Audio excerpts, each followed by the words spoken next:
Okay, so I'm making these little blanks out of 1/4-inch plywood. My sand edge is up, drill a hole in it, and little gift tags for, obviously, for gifts. And last week when I was doing this, I had it set up like this, so that way I can, do the repetitive cuts. And a couple times, the piece, when it dropped, I would do like a couple of them at a time and then clean them out. First, really not a lot of room in here. Put you pretty close to the blade. And one of the pieces was, when I went to pick it up, it kind of slipped and hit the blade and came back at me, which is a little sketchy. So I figured I could come up with something a little safer, at least for me. So what I did was I came up with, let me get this crap out of the way.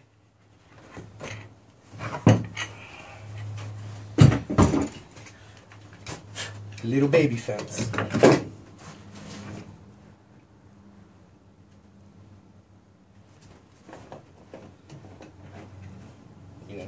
It's pretty much modeled after my regular fence, just a lot smaller. So this way, now when I cut a piece, I've got plenty of room to reach around and clear it out. Haven't had any kickback or so far no ill effects from this setup. I was going to do a video on making it, but my table is pretty unique.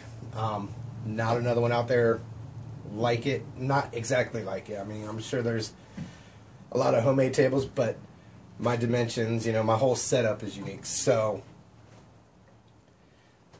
showing you how I made this fence, the only helpful part to that would be the idea of it, not the actual making.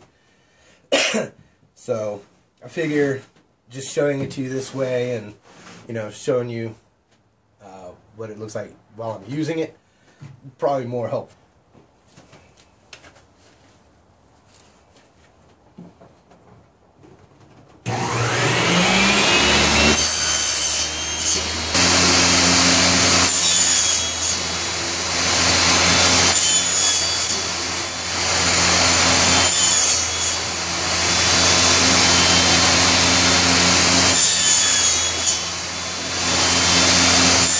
And that's that for using this. I mean, it's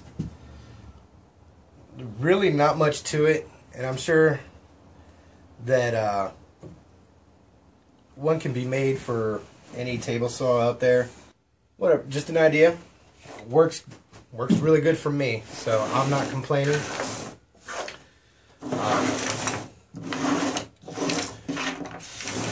We'll show you more on that, but